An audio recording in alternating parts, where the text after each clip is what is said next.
Hello बच्चों, आज हम लोग क्लास 12 का चैप्टर नंबर 1 का सेकंड पार्ट करने जा रहे हैं। ठीक है, मीन्स सेकंड वीडियो बनाने जा रहे हैं। तो पहला वीडियो को अच्छे तरीके से देखिएगा, तब ये सारे टॉपिक जो आज हम लोग करेंगे वो आपको समझ में आएगा।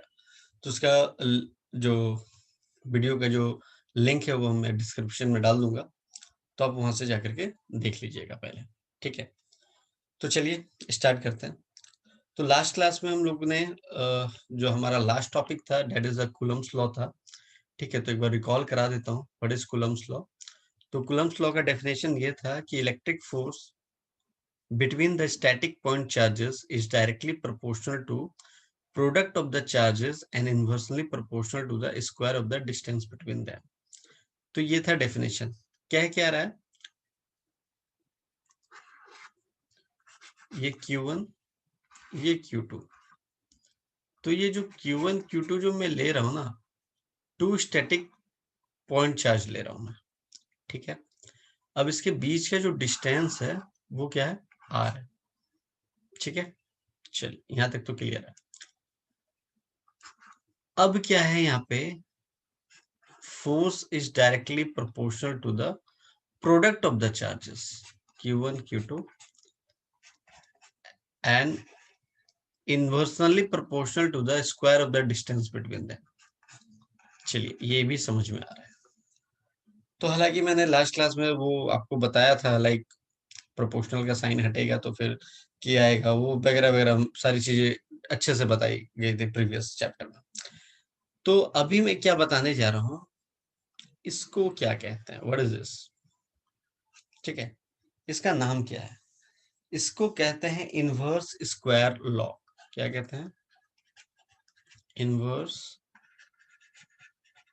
Square law. ठीक है, अब इस जगह से कई बार क्वेश्चन पूछे जाते हैं। कैसे पूछे जाते हैं, आपको बोलेगा अगर मैंने आर को डबल कर दिया, क्या कर दिया, आर को डबल कर दिया, तो न्यू फोर्स क्या होगा, what is the new force. तो भाई आर को डबल कर दिया तो 2 का स्क्वायर क्या हो जाएगा, 4। तो हमारा जो न्यू फोर्स वो क्या हो जाएगा, 1/4 एफ के बराबर हो जाएगा। क्लियर है। अगर मान लो आर को हाफ कर दिया मैंने, हाफ कर दिया तो क्या हो जाएगा, what is the new force. तो न्यू फोर्स उस समय हमारा क्या हो जाएगा, 4F। क्यों हो जाएगा, क्योंकि वो 1/r स्क्वायर है ना, हाफ कर रहा तो आर का वैल्यू क्या हो जाएगा, 1/2। 1/2 का स्क्वायर ऊपर जाकर के क्या हो जाएगा, 4F हो जाएगा। क्लियर है। चलिए अब आगे बढ़ते हैं। अब क्या है कि इसका लिमिटेशन क्या था, ये कूलम्स लॉ का लिमिटेशन क्या था।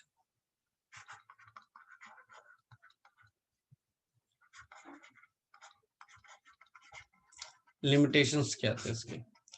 तो सबसे पहले अभी जो मैंने डेफिनेशन बताया था, इस डेफिनेशन में क्या बोल रहा था आपको, electric force between the two static point charges. Two static point charges का मतलब क्या हो गया, दोनों जो Q1 Q2 है वो किस पे एट रेस्ट है, बोथ चार्जेस एट रेस्ट। मतलब कूलम्स लॉ अप्लाई तभी होगा जब ये दोनों चार्जेस रेस्ट पे होंगे। या एक और कंडीशन है कि अगर एक रेस्ट पे है और सेकेंड वाला जो है वो मोशन में है, फिर भी अप्लाई हो जाएगा Coulomb's law. But Coulomb's law apply कब नहीं होगा, जब दोनों चार्जेस मोशन में होंगे, बोथ आर इन मोशन, तो कूलम्स लॉ एप्लीकेबल नहीं होगा। ठीक है, सेकेंड इसका लिमिटेशन क्या था, ये वैलिड था सिर्फ सिर्फ पॉइंट चार्ज के लिए। ठीक है, अगर कोई बड़ा बड़ा चार्ज आप साथ में ले आओगे तो फिर वहां कूलम्स लॉ नहीं लगेगा। तो valid only on point charges. ठीक है, क्लियर है। चलिए आगे बढ़ते हैं। चलिए इसके बाद नेक्स्ट टॉपिक जो हमको पढ़ना है, वो मैंने वो भी अपने प्रीवियस वीडियो में करा रखा था। ठीक है, देखिए कूलम्स लॉ अभी हम लोगों ने क्या देखा था, F equals to K Q1 Q2 upon R square. ठीक है, अब ये K की वैल्यू क्या है, व्हाट इज K? तो K को बोलते हैं कूलम्स कांस्टेंट। अगर K की वैल्यू आप लेते हो 1/4 पाई एप्सिलॉन नॉट, ठीक है, या आप K की वैल्यू लेते हैं 1/4 पाई एप्सिलॉन, तो ये नॉट आपको दर्शाता है कि आप बात कर रहे हो फ्री स्पेस की, और ये दर्शाता है आप बात कर रहे हो किसी मीडियम की, ठीक है, और ये फ्री स्पेस की, ठीक है। तो एक्चुअली में ये एप्सिलॉन है क्या, ये एप्सिलॉन है क्या? अगर सिर्फ एप्सिलॉन बोलते हैं, नॉट की बात नहीं करते हैं, तो इसको बोलते हैं permittivity of medium, permittivity of medium, ठीक है। चलिए, उसके बाद अब आपसे क्वेश्चन क्या पूछेगा कि आप मुझे ये बताओ कि permittivity of medium and permittivity of free space, तो किसकी परमिटिविटी, मतलब कि किसका ज्यादा होगा, ठीक है, परमिटिविटी ऑफ मीडियम ज्यादा होगा या परमिटिविटी ऑफ फ्री स्पेस ज्यादा होगा? अगर ये दोनों को आप लोग बता पाओगे, उसके मतलब कि अगर ये बता पाओगे तो आप ये भी फिर बता पाओगे कि फोर्स इन मीडियम ज्यादा होगा या फोर्स इन फ्री स्पेस ज्यादा होगा, ठीक है। तो चलिए आइए इसको डिस्कस करते हैं।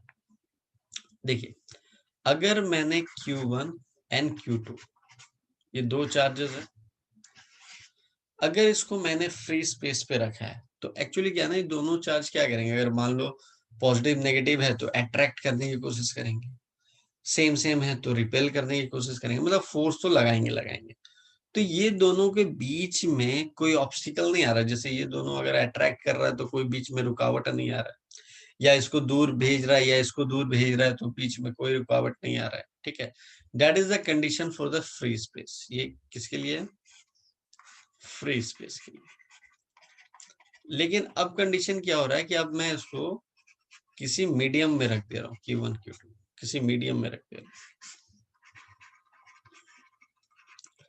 तो मीडियम में रखने से क्या होता है कि मीडियम का, ठीक है, एक अपना फील्ड होता है, वो क्या करता है कि यहाँ पे जो भी फोर्स ऑफ अट्रैक्शन या जो भी कुछ भी लग रहा है, तो उसके बीच में वो मतलब कि इसको कम करने की कोशिश करता है। वो क्या करता है, जो मीडियम का जो अपना फील्ड होता है वो क्या करता है, डिक्रीज द इंटरेक्शन, है ना, बिटवीन द फील्ड, मतलब कि क्या बोलता है, अगर ये force between the two charges हो रहा है तो उसके बीच का इंटरेक्शन जो भी चीजें हो रही है उसको क्या करता है, डिक्रीज कर देता है, ठीक है। तो इसलिए हम कहते हैं कि अगर मीडियम में कोई दो चार्जेस को हम लोगों ने रखा है, ठीक है, तो उसकी परमिटिविटी क्या होती है, ज्यादा होगी भाई, है ना, फ्री स्पेस से। और अगर मान लो परमिटिविटी ज्यादा हो गई तो फोर्स क्या लगेगा, कम लगेगा, ऑब्वियस सा बात है। तो फोर्स किस में ज्यादा हो जाएगा हमारा, फ्री स्पेस में फोर्स ज्यादा हो जाएगा, तो हम ऐसे कर देंगे, कोई दिक्कत नहीं। फिर से एक बार बताता हूँ क्या मैं बोल रहा हूँ आपको। Q1 है, Q2 है, सबसे पहले इधर देखिए फ्री स्पेस का Q1 Q2 रखा हमने, अगर ये पॉजिटिव नेगेटिव होता तो अट्रैक्ट करता, पॉजिटिव पॉजिटिव है रिपेल करेगा, ठीक है, मतलब फोर्स तो लग ही रहा है, चाहे अट्रैक्शन में लगे चाहे रिपल्सन में लगे, फोर्स तो लग रहा है।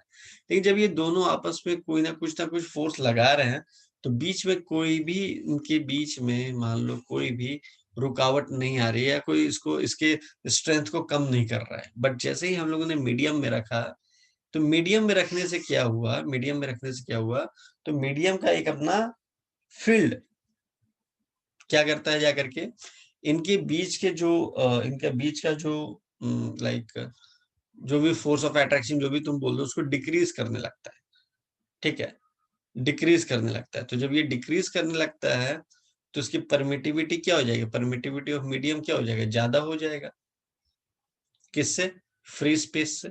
तो अगर परमिटिविटी ज्यादा हो गई तो क्या हो जाएगा, फोर्स कम लगेगा, ऑब्वियस से बात है। और फ्री स्पेस में क्या, परमिटिविटी कम है तो फोर्स ज्यादा लगेगा। तो ये देखिए, ये रिलेशन निकला हम लोग का, ठीक है। अब क्या है, अब ध्यान से देखिएगा कि फॉर फ्री स्पेस लिख देता हूं मैं यहाँ पे, फॉर, जबकि हालांकि मैंने इसको अपने प्रीवियस लेक्चर में कराया था, ठीक है, फिर भी एक बार मैं बता देता हूँ क्या है यहाँ पे। Free space,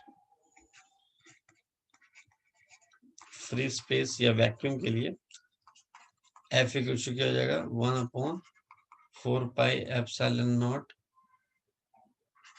Q1 Q2 upon R square. Medium के लिए क्या करा था, F M equal to 1/4 pi, epsilon naught नहीं लिखना है, सिर्फ एप्सिलॉन, क्योंकि मीडियम की बात हो रही है, Q1 Q2 upon R square. उसके बाद हम लोगों ने डिवाइड करा था, कैंसिल आउट वगैरह हुआ था यहाँ पे। उसके बाद हमें मिला था क्या, रिलेटिव परमिटिविटी। तो रिलेटिव परमिटिविटी क्या होता है, रिलेटिव परमिटिविटी।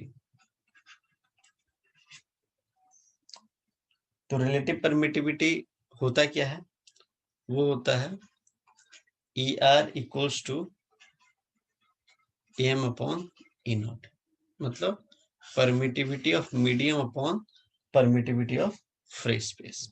जब आप इसको डिवाइड करोगे तो you will get that result, ठीक है। इसमें घबराने वाली कोई बात नहीं है। तो रिलेटिव परमिटिविटी भी हम लोगों ने देख लिया, ठीक है। अब आते हैं हम लोग प्रिंसिपल ऑफ सुपरपोजिशन में।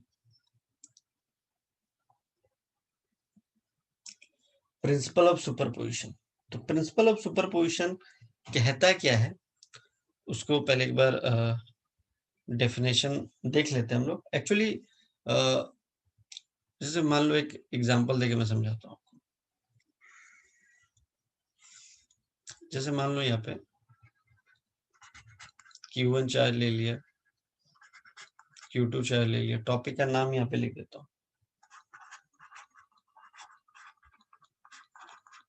प्रिंसिपल ऑफ सुपरपोजिशन, ठीक है। प्रिंसिपल ऑफ सुपरपोजिशन करने जा रहे हैं, Q1 Q2 Q3 Q4 dot dot dot dot dot Qn, ठीक है। अगर आपको कोई बोलता है कि what is the force on Q1 due to Q2 Q3 Q4 dot dot Qn, क्या होगा। तो क्या करना आप लोग, अगर ज्वाइन नहीं भी करते हो, अगर ज्वाइन करते हो तो उसको पोजीशन वेक्टर बोलेंगे। लाइक अगर ऐसे ज्वाइन कर लिया आपने ओरिजिन से, तो ओरिजिन से किसी को हम लोग कनेक्ट करते हैं तो उसके डिस्टेंस को क्या बोलते हैं, पोजीशन वेक्टर। तो ये मेरा यहाँ हो गया R1, ये हो गया R2, यहाँ पे हो गया R3, यहाँ पे हो गया R4 डॉट डॉट, यहाँ पे हो गया Rn, ठीक है। तो अगर आपसे कोई पूछे what is the net force on Q1 due to Q2 Q3 Q4 Qn, ठीक है, ये अगर ये बोलता है तो उसके पहले एक छोटी सी चीज आप समझ लो कि अगर मान लो दो चार्ज दिया हुआ है Q1 एंड Q2, दो चार्ज दिया हुआ है। अगर हमने पूछा आपसे what is the force on Q2 due to Q1, क्या क्या बोल रहा हूं मैं, force on Q2 due to Q1, अगर ऐसा कुछ आपको बोला जाएगा तो उसको लिखते कैसे हैं वो देख लीजिए। F वेक्टर 2 मतलब force in Q2 due to Q1, आया समझ में। चलो एक और एग्जांपल देते हैं, एक और ले लेता हूँ, Q1 Q2 Q3। अब मैंने इसका बोला फोर्स ऑन Q2 बताइए, तो क्या बोलोगे, Q2 due to Q1 plus Q2 due to Q3, vector sum कर दिए, ठीक है। तो इसका लाइक सुपरपोजिशन का प्रिंसिपल ही है, क्या है, in the system of n charge net force on any one charge, net force on any one charge is the vector sum of the force due to all remaining charge. all remaining charges हो गया। फिर दूसरी बात क्या आप लोग को बोलना है कि कोई इफेक्ट, जैसे मान लो ये Q1 एंड Q2, इसका जो अपना रिलेशन यहाँ पे बना रहा है, तो ऐसा नहीं कि Q3 के आ जाने से इनका रिलेशन में कुछ दरार आ जाएगा, ऐसा कुछ हो जाएगा, ठीक है, तो ऐसा कुछ नहीं होता है, ठीक है। तो उसके बाद अगर मैं यहाँ पे बोलूं कि नेट फोर्स निकालो F1, तो क्या बोलोगे, यहाँ पे किस पे बोल रहा था, 2, तो 2 ड्यू टू 1, तो यहाँ पे 1 बोल रहे हैं, 1 ड्यू टू 2 हो जाएगा एक बार, plus 1 due to 3, plus 1 due to 4, plus dot dot dot dot dot 1 due to n। ऐसा समझ में? तो ये नेट फोर्स आगे निकालने के लिए अगर ये कॉन्सेप्ट आप लोगों के पास आ गया, तो आप लोग फिर vector like Coulomb's law in vector form कर सकते हो फिर, ठीक है। तो चलिए देखते हैं vector form of Coulomb's law.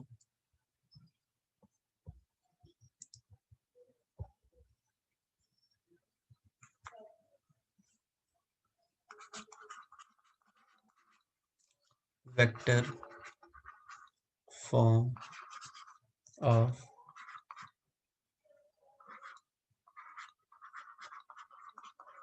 Coulomb's law, ठीक है।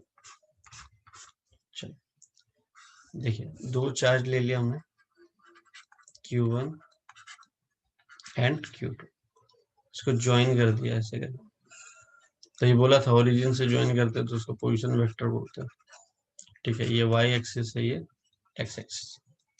अगर मैं आपसे बोलूं कि force between the two charges, क्या बोला मैंने, force between two charge, force between two charge बोल दिया, तो आप क्या बोलोगे, F equals to K Q1 Q2 upon R square. तो ये in the form of magnitude है। अगर मान लो वेक्टर लगा दिया मैंने, तो वेक्टर लगाने पे डायरेक्शन भी आ जाएगा। तो डायरेक्शन कौन देता है वेक्टर में, यूनिट वेक्टर। कौन देता है, यूनिट वेक्टर। तो आर कैप से मल्टीप्लाई कर देंगे।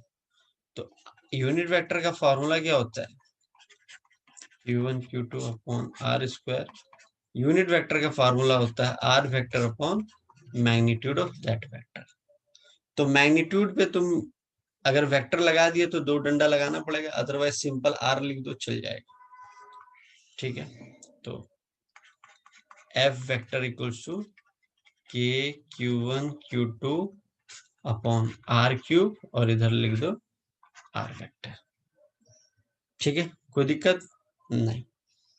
चलिए अब कंडीशन वन क्या है, बोल रहा है कि force on Q2 due to Q1, या पहले Q1 निकाल लो। पहले क्या बोल रहे हैं, पहले सबसे पहले force on Q1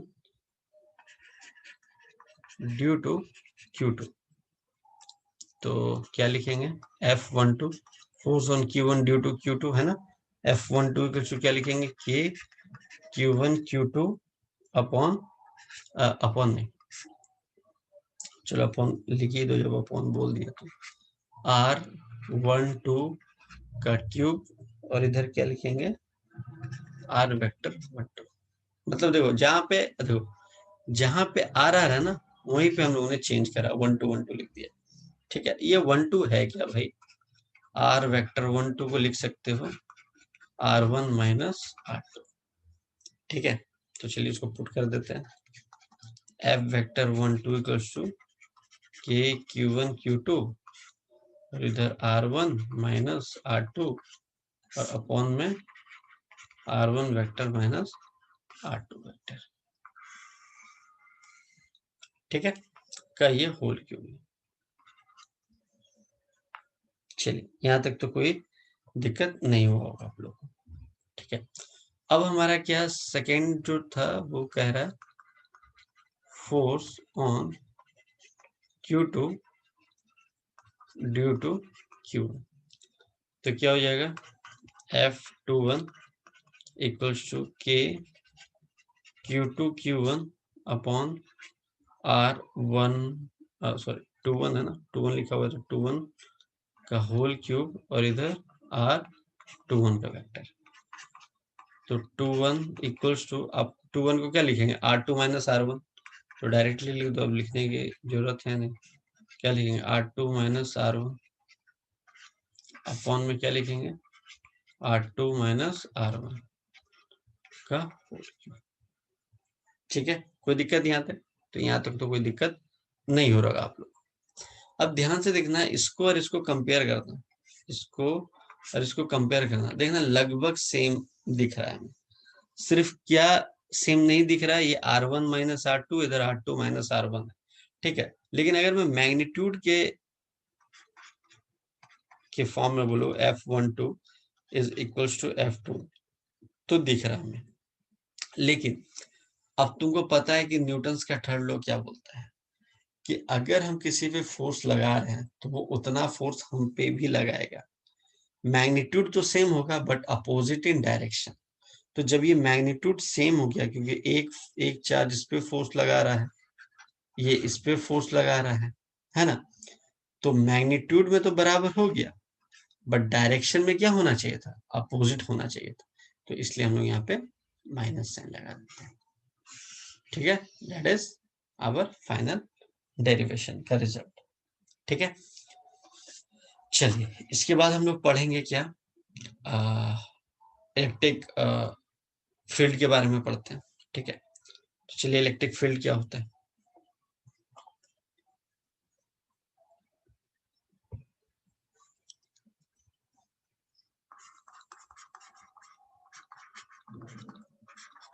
electric field, तो अगर आप लोग से कोई बोलेगा व्हाट इज इलेक्ट्रिक फील्ड, तो बहुत बच्चे बोल देंगे कि sir electric field equals to force upon charge,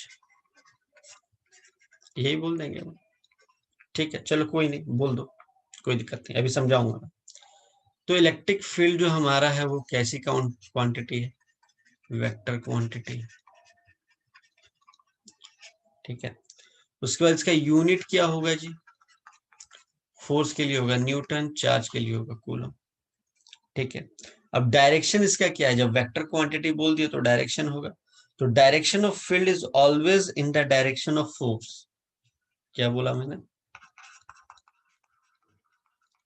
direction of field is always in the direction of force. Direction of field is always in the direction of force. अभी बताऊंगा अभी कैसे हो रहा है ये सारी चीजें। ठीक है, तो चलिए देखते हैं। अच्छा, आपको एक चीज और नहीं बताया मैंने। अब जैसे मान लो ये दो चार्ज हैं, ठीक है, इसको चलो नेक्स्ट स्लाइड में बताते हैं। देखिए, जैसे चार्ज है, ठीक है, एक होता है सोर्स चार्ज और दूसरा होता है टेस्ट चार्ज। ठीक है, सोर्स चार्ज और टेस्ट चार्ज। तो सोर्स चार्ज करता है क्या, what is source, source charge होता है क्या, जैसे एक एग्जांपल मैं आपको देता हूँ। जैसे मान लो फॉर एग्जांपल मैं फिजिक्स पढ़ाता हूँ, ठीक है, तो मैं मान लो जिस एरिया में पढ़ाता हूँ मेरा इलाका हो गया, तो सोर्स चार्ज क्या करता है, वो इलाका बनाता है अपना। ठीक है, अब ये बोलोगे सर इसका डायरेक्शन बाहरी क्यों हुआ, बता रहा हूँ, क्योंकि ये पॉजिटिव चार्ज है। पॉजिटिव चार्ज का डायरेक्शन आउटवर्ड्स होता है, नेगेटिव चार्ज का इनवर्ड्स होता है। तो इन्होंने अपना इलाका बना लिया। अब क्या हुआ, कोई स्टूडेंट आया मेरे से पढ़ने के लिए, तो जिसको बोलते हैं टेस्ट चार्ज, किसको बोलते हैं, टेस्ट चार्ज। ये काफी छोटा होता है, काफी काफी छोटा होता है। ठीक है, तो ये इसका काम क्या है, इसका काम है स्ट्रेंथ नापना, इलेक्ट्रिक फील्ड का जो है वो स्ट्रेंथ को देखना, नापना, ये टेस्ट चार्ज का काम है। बट हाँ, एक चीज याद रखिएगा, यही टेस्ट चार्ज आपको बताता है आपको बताता है कि जो हमारा इलेक्ट्रिक फील्ड लाइंस है जो इनवर्ट्स होगा या आउटवर्ड्स होगा, क्योंकि अगर ये टेस्ट चार्ज दूर भागने लगे तो समझ जाना आउटवर्ड्स है, अगर यही टेस्ट चार्ज अंदर जाने लगे तो समझ जाना वो इनवर्ट्स है। अब कैसे अंदर जा रहा है, कैसे बाहर आ रहा है, अभी बताता हूं मैं आपको। ठीक है, यहां तक तो क्लियर है आप लोग को, कोई दिक्कत नहीं। तो इसके बाद आप लोग को जैसे मैंने अभी बताया कि जो हर एक चार्ज होता है ना, वो क्या करता है, अपना इलाका बनाने की कोशिश करता है, हर एक चार्ज। तो ये भी क्या करा, इलाका बनाया। अब तुम बोलोगे सर ये भी तो एक चार्ज है, ये भी तो इलाका बना सकता है, बट मैंने स्टार्टिंग में बोल दिया ये काफी छोटा होता है, काफी काफी छोटा होता है, तो ये मतलब कि लाइक कैपेबल नहीं है अपना इलाका बनाने में। ठीक है, तो जरा ध्यान से देखिए, ये जब इसका स्ट्रेंथ नापने के लिए आएगा और इसका डायरेक्शन आउटवर्ड्स है, तो इसको क्या करेगा, इसको बाहरी तो ढकेलता जाएगा, बाहरी ढकेल देगा, अंदर तो आने ही नहीं देगा इसको। ठीक है, तो इलेक्ट्रिक फील्ड लाइंस क्या हो गया, इसका डायरेक्शन क्या हो गया, आउटवर्ड्स हो गया। अगर मान लो नेगेटिव चार्ज है तो डायरेक्शन होता है इनवर्ड्स, मतलब इनवर्ड्स होता है, इनवर्ड्स हो रहा है। तो जैसे ही टेस्ट चार्ज आया वो अब बाहर नहीं जाएगा, अब अंदर की तरफ जाने लगेगा। ठीक है, तो हम लोग बोल देंगे कि इनसाइड हो रहा है। क्लियर है यहाँ तक? तो चार्जेस के बारे में हम लोगों ने पढ़ा, चार्जेस, सोर्स चार्जेस होता है, टेस्ट चार्जेस होता है। सोर्स चार्जेस क्या करता है, इलाका बनाता है अपना, है ना।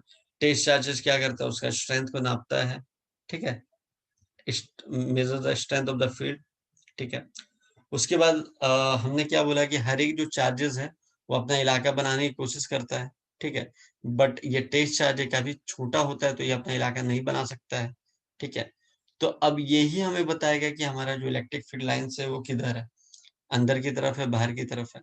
अगर ये बाहर की तरफ जाएगा तो मतलब अगर ये बाहर की तरफ भाग रहा है तो समझ लो बाहर की तरफ होगा, अंदर की तरफ जा रहा है समझ लो अंदर की तरफ होगा। ठीक है, आई होप मैंने इस वीडियो में काफी कुछ आप लोगों का कवर अप करवाया है। ठीक है, तो एक बार फटाफट से रिकॉल कर लेते हैं आज की वीडियो में हम लोगों ने क्या पढ़ा है। तो आज की वीडियो में सबसे पहले हम लोगों ने क्या पढ़ा है, inverse square law. F is inversely proportional to one upon R square. चलिए उसको अलग स्लाइड में मैं लिख करके बताता हूँ क्या क्या आज हम लोगों ने पढ़ा। सबसे पहला चीज जो हम लोगों ने पढ़ा है आज की क्लास में, वो पढ़ा है इनवर्स स्क्वायर लॉ। तो वो होता क्या है, F is inversely proportional to one upon R square. ये वाला बताया था, डबल और हाफ का केस भी बताया था, पहला हो गया। सेकेंड हम लोगों ने पढ़ा था कूलम्स लॉ का लिमिटेशन।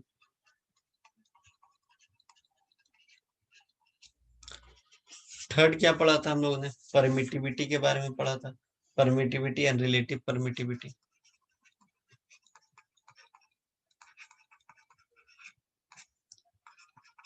एंड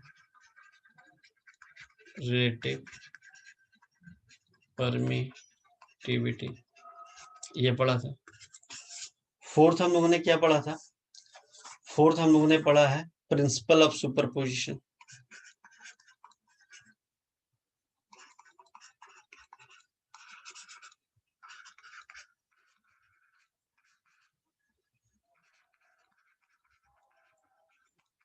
ठीक है, पांचवा क्या पढ़ा हम लोगों ने, पांचवा हम लोगों ने पढ़ा इलेक्ट्रिक फील्ड।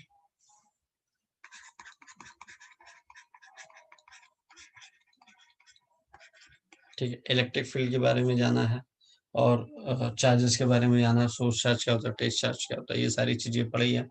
तो ये सारी चीजें आपको आज के इस वीडियो लेक्चर में कंप्लीट कराया गया है।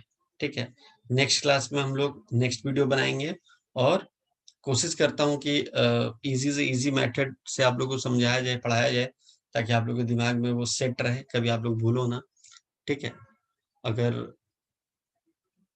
लाइक अगर आप लोग को कोई डाउट्स है या कोई तरह की चीजें पूछना हो, व्हाट्सएप नंबर है, कॉलिंग नंबर है, आप लोग पूछ सकते हो। ठीक है, टिल देन बाय बाय।